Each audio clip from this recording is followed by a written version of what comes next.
so glad you've joined us tonight, those of you via YouTube or Facebook or those in the studio. And we're glad that we have a place to meet and to record, and glad that you have joined us. Title of what I have tonight is a bit different. Building a House of Time. Building a House of Time. And my first heading is the carpenter from Nazareth teaches about building. It's a little different approach and a little different thought. Hope you can flow along with me for a few minutes. If you could build a house that you might call a dream house, have you thought about what you would build? Have you thought about it? Now, we got some response here in the audience. If money were no object, what would your fantasy house look like? Boy, kind of stirs up some different thoughts than your normal Bible study thoughts, I'm sure. Think about what features would be in this house that would make it unique to you and your taste, and would be most attractive for you to live there. You'd want it comfortable in every way and convenient, but different people have different needs and different tastes and different preferences. So I'm just triggering a few thoughts. Would you, with your dream house, would you have maybe 2 or 3 huge garages? You know, one for the cars, and then one for the restoration projects, and then one for all the important stuff that you've got to keep. I won't call it hoarding. I don't want to offend anybody on that, but there's stuff that we need to keep for future projects. Would your house have more bathrooms in it? Maybe. Maybe you would have several acres of beautiful yard to mow. Yeah, you might have to get some help on that one. Would you create bigger living spaces in the rooms in your home? You know, a bigger kitchen and a bigger living room and a bigger bedroom and a bigger bathroom, and just, you know, have some more elbow room. What style of construction would you choose? What would make you happy? Greek, Italian, British, South American, all kinds of styles, ways that you could build your dream house. What material would you choose to build this home? Would you use wood, brick, stone, glass, maybe even ceramic, stucco? There's a lot of different choices that you could make. I want to draw your thoughts now to Matthew chapter 7, the parable from Jesus that we will focus on for a bit. Jesus taught a famous parable. It's now famous, I think, about building your own personal dream house. So I've never heard this parable before. Oh, I'm sure you have. You see, this house is not built with wood or brick or any common construction material. See if you can tell what was used to build this house that Jesus describes. Let me read just a few verses, 4 verses here from Matthew chapter 7, beginning in verse 24. Therefore, everyone who hears these words of mine and puts them into practice is like a wise man who built his house on the rock. The rain came down, the streams rose, the winds blew and beat against that house, yet it did not fall, because it had its foundation on the rock. But everyone who hears these words of mine and does not put them into practice is like a foolish man who built his house on the sand. And the rain came down, and the streams rose, and the winds blew and beat against that house, and it fell with a great crash.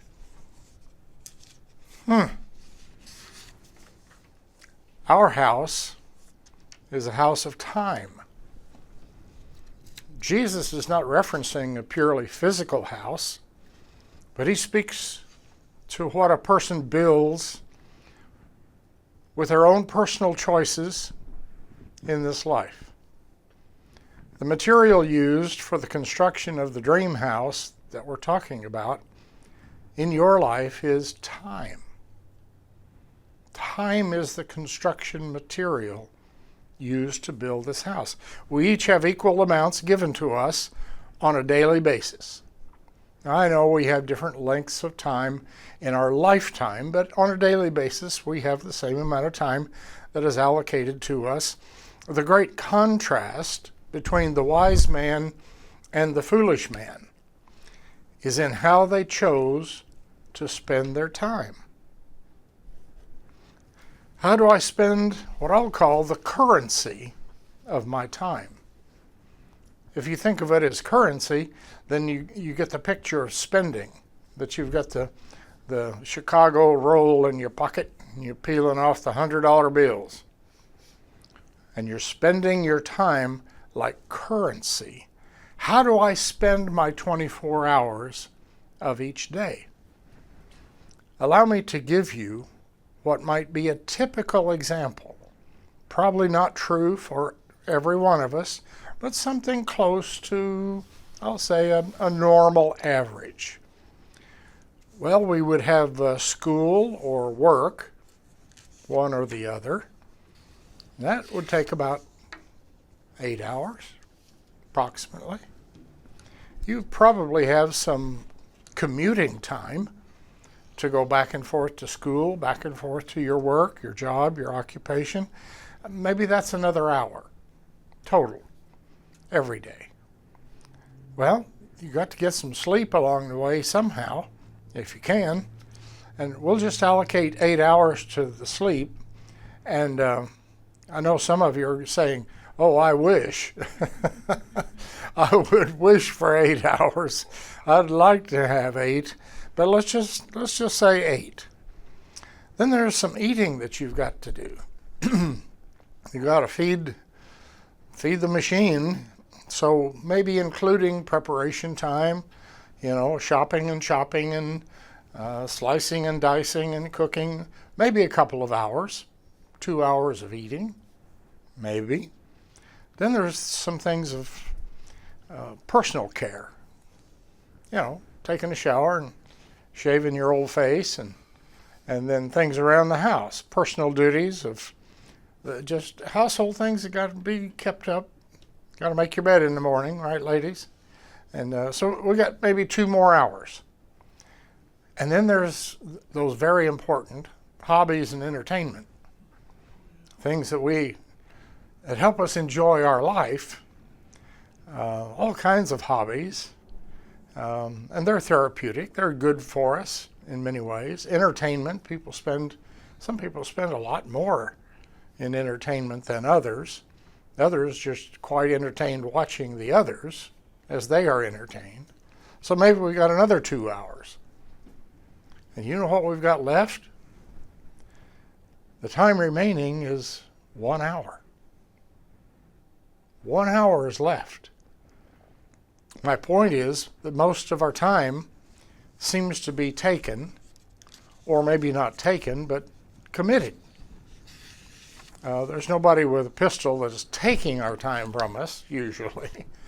But we've made commitments, and they take time. Things don't happen as quickly as I want them to happen. Things don't happen instantly. Things don't happen just because you say so. And yet, each of us chooses how we spend our time. It's your choice. It's up to you. Sometimes we hear, I do not have any time to pray. Oh, there's just no time for reading and studying my Bible. I wish I could visit the sick and help the needy if I only had the time. I don't think you've heard this one, but I have. It was sincerely given to me by Joe, well, I won't tell you his last name. And he approached my dad and myself, and he said, Pastors, I'm just really desirous of being like you two, to study and know the Scripture. And I need to know the Bible better, but could you show me the shortcuts? My answer to him was, Joe, there aren't any shortcuts. And if there were, I wouldn't tell you. That's not something you make a shortcut on. You know, I want to get to the destination, but I don't want to go the long way and do all the work that's necessary. So let me ask you this in reflection of that point. What areas of life do you really like shortcuts? Do you like shortcuts in the manufacture of your tires for your car? Either in the construction or in the material? I didn't think so. Do you like shortcuts when they make a cheeseburger for you? And they can do all kinds of things, can't they? Shortcuts. Oh, it's a cheeseburger. Mark, this is the cheapest cheeseburger in town. I'm going to say no, thank you. I'm interested in the best cheeseburger in town at a good price. But I'm really not interested in eating the cheapest cheeseburger in town. I just have a hesitation there. I'm not a fearful guy, but you understand, you're not going to get more than you pay for. I know that dream is out there. But sometimes you can get your money's worth. And sometimes you get less. But I just don't remember anybody coming in saying, we got more for our money than the value. We got more value for less money. Probably not. Well, it's just as good as the brand name. Well, yeah, but it doesn't last as long. It'll wear out much quicker. It won't taste as good, and so forth. What about buying clothing where the manufacturer has taken shortcuts? There's a lot of clothing built in other countries, and you find some poor construction.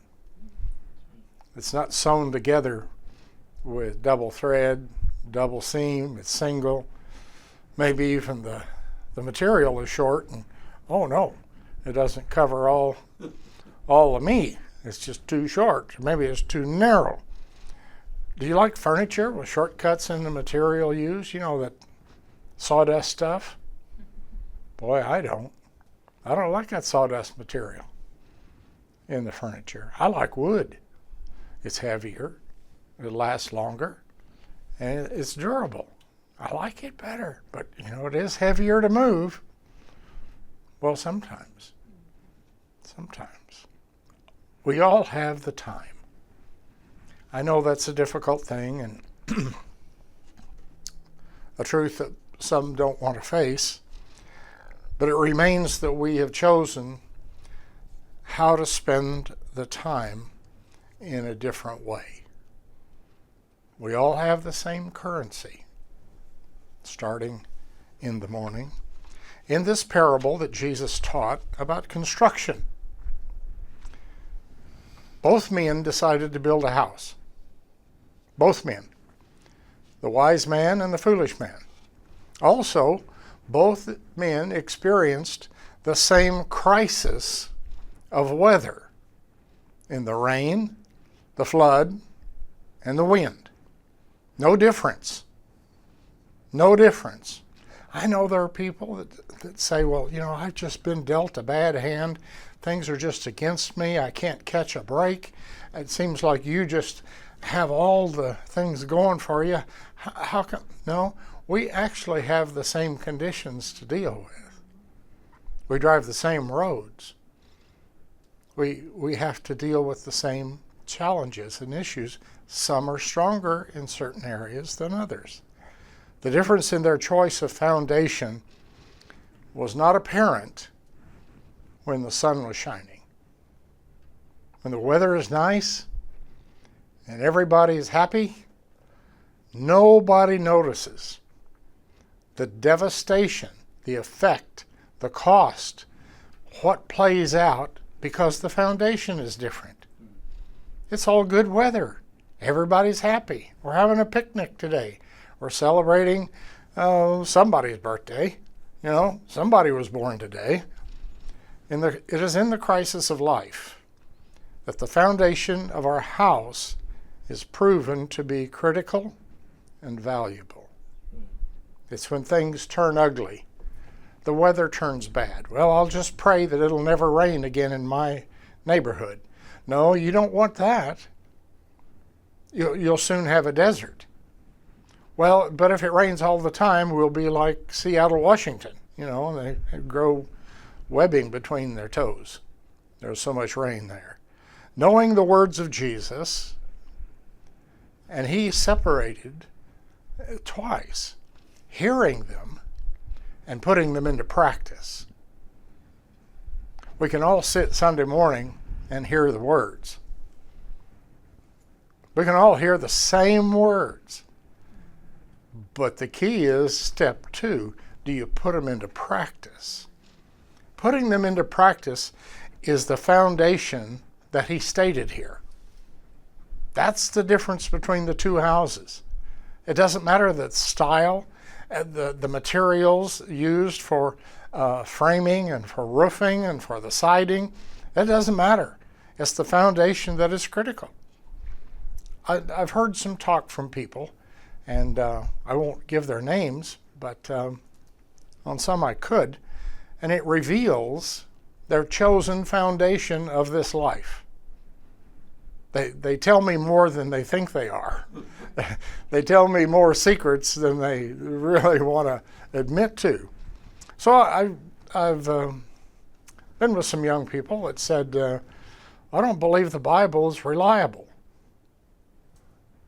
Oh? Well, why would you say a thing like that? Well, it means that I don't have to follow what it says to do. If the Bible's unreliable, then I don't have to obey it. Because I'm right and the Bible's defective. And you know what I see? Sand. Building on sand. What about, I know a Christian who doesn't live perfectly. Really? You know one? You know one. Wow. Well, if those Christians, they tell me, are, in my view, are not perfect, then I don't want to be around them. And that justifies my life of choices in doing what I want to do.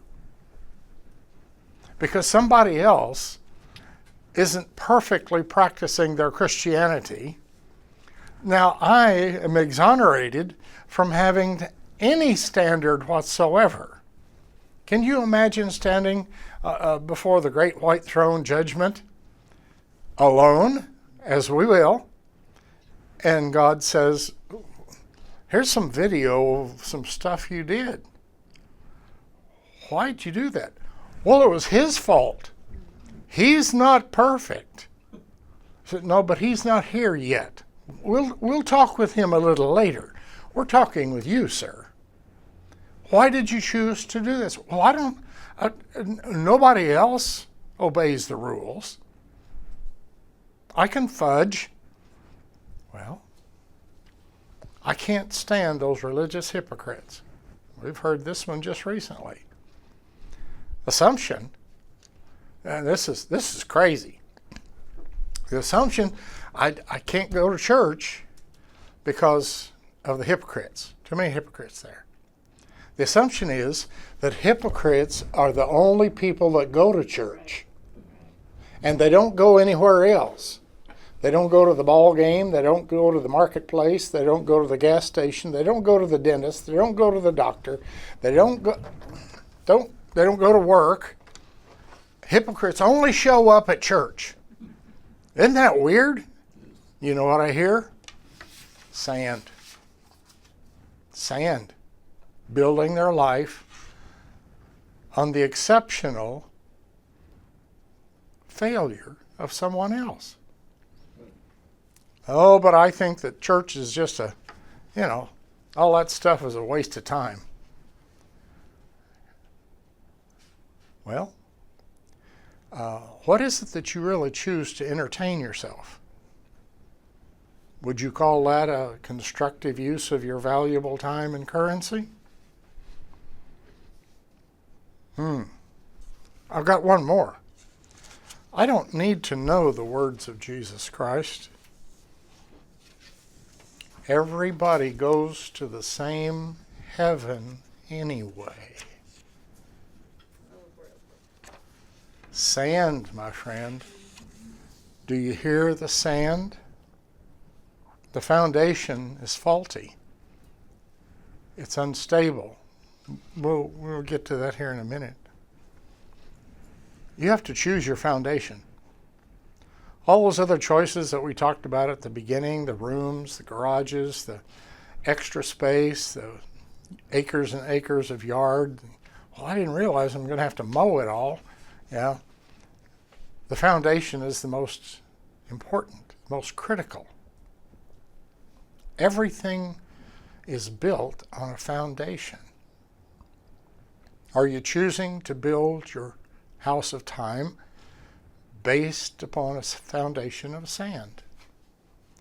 Or are you building, and this may be a little wordplay for you, are you building your house upon the rock? Not a rock. Let's just take it another little progression, a step. The rock. Building on things that don't matter? Wow.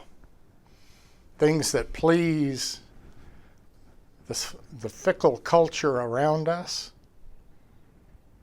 Boy, that's just a vapor, isn't it? Because it's going to change just shortly. Building on things that are knowingly unstable. What kind of a house are you going to build on an unstable foundation, knowing that these are things that don't last? This will not remain the way it is. Things that have no future. You see, we're not just dealing with the 60, 70, or 80 years that we're here on this earth. We're planning an eternity. And sadly, and I'm quoting my pastor father, there are some people that spend more time and effort planning a 2-week family vacation than they do to plan their eternity. That's a fact. That's not stretching anything whatsoever. One of the things he liked to do at funerals was ask the crowd, how do you prefer your eternity? Do you like it smoking or non-smoking? And they would laugh, especially the ones that were, headed toward a smoking eternity. And they realized this is not a temporary dress rehearsal. This is the real deal. This is the test that will determine where you're going to live in eternity. Or are you building on that which is important, that which is stable, that which is reliable? That would be the rock named Jesus Christ. He is the rock. I think of the rock also that Moses struck in the desert. That somehow the projection has been by artists There are somewhere around 3 million people with Moses, and they're thirsty. They're in the desert. If you've been to Arizona or someplace like that, it's hot. And there's just not water laying around. And so they were thirsty, and Moses struck the rock, and God caused water to come out of that rock for 3 million people. Well, one artist put it this way, that here's this huge, like a monument of stone with a little tiny drinking fountain, and then a line of boys and girls, and they were coming by and getting themselves a sip of water, as if life in the desert is going to continue with a little sip of water from the drinking fountain. Somebody an engineer, put a pencil to this. What's it going to take to bring adequate water daily to 3 million people and all their animals? You got the camels and the donkeys. You got the dogs and the cats. You got the lemmings and the gerbils. You got all kinds of stuff. And they compared it and said it would be equal to the volume of water that comes over the cliff at Niagara Falls on a daily basis. Water came out of the rock. And of course, we relate that rock very solidly to the presence of Jesus Christ, his personage, his character, his provision for us. Boy, that little drinking fountain for the kids, that's not it. There's provision that God brings and manifests in a major way. I'm going to say this. Don't wait for the crisis and let conditions bring your attention to how you've built your life and on what you've built your life. Don't wait until the rain, the storm, the winds, and you go, oh, I didn't know. I should have made a different choice. I should have made a different choice. Please don't wait till that moment. Please. Go ahead and examine the foundation that you have. And I'm kind of a realist in some ways. I'm not asking for you to make promises to try to do better. I don't really believe in that stuff. You know what's needed? Action. Action. Now, in my profession of Bible teacher, I've spent my life talking. That's what I do. But I also know that talk is cheap. You can just say anything. You can say anything. And if you don't follow it up with what you said you were going to do, or you needed to do, or you ought to do, or you should do, what does it matter? It just blows away in the wind. Examine, my friend, how you're spending your time. Write down. Here's one challenge. Keep a little card or notebook in your pocket. And every 15 minutes, write down what you're doing. And then look at that and see if it's contributing to what you're trying to get done today. If you've got 2 or 3 major things happening and you're all the way till noon, and every 15 minutes you've been doing something different, you're not going to get to the major project. Or if you get to it, you're not going to complete it because you're doing other stuff. It's what you're doing, building a foundation, hearing what Jesus said in words, and then putting them into practice. See, that doesn't sound real religious, does it? That doesn't sound overly bearing from some wild-eyed preacher. Jesus said, hear the words I say, and then put them into practice.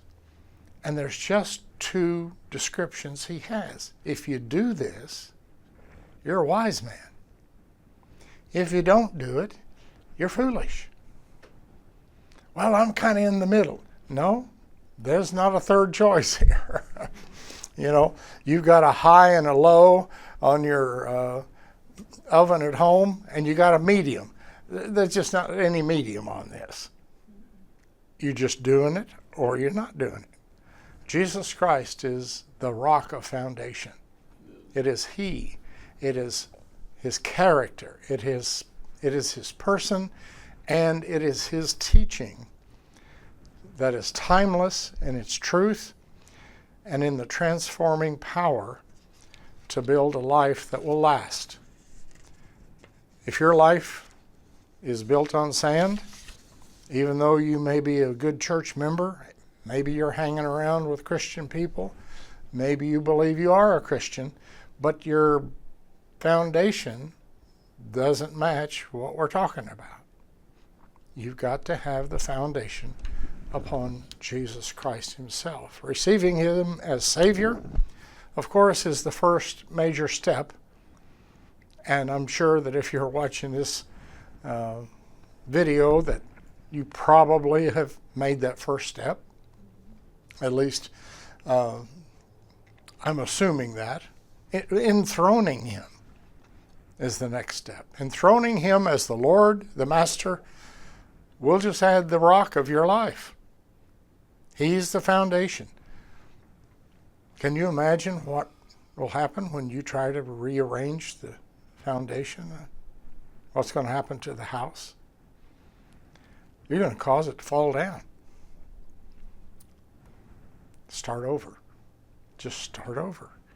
It begins with a decision, and it begins with dedication. Saying, I'm going to do better, but we've got to move past that. We've got to move past just talking about it. We must follow those words with definite actions. We have to prepare for all of our values to change. All of your values are going to change in the Lordship of Jesus Christ. And I've said this as a little funny line, but I think it's true. If your favorite color is blue and you like ketchup on your fries from McDonald's, you can keep that. You can just keep that. Everything else is going to change. Your values in life, your perspective of society, how you deal with political issues, how you deal with spiritual issues, how you deal with your family, how you deal with your occupation. What do you dedicate to planning your eternity? More time and effort, I hope, than your 2-week family vacation. I hope it's more priority. That's going to change when you give Jesus Christ complete control of your house of time. And that time must be given joyfully. We're not going to bring out the old Hammond organ and play some funeral song. As I've heard guys most of my life, I've submitted to the call of ministry. And it's like somebody stole their pickup, their wife ran off and left them, the dog left, and they had $1 left and somebody took it. I've submitted to the call of ministry. This is a joyful operation.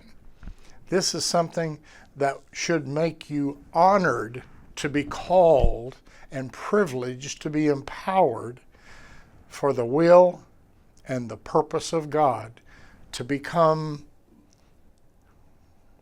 fruit in your life, to be the product of your life.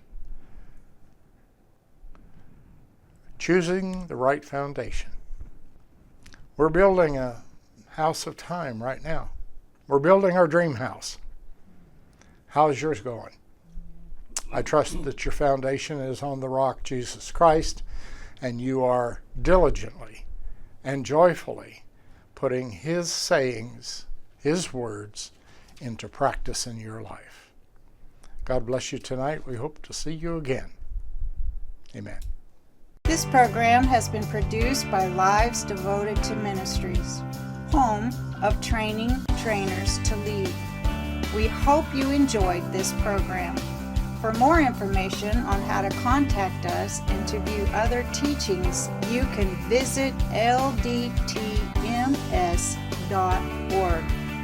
We are a faith-based ministry and welcome your support so you too can be a part of training trainers to lead.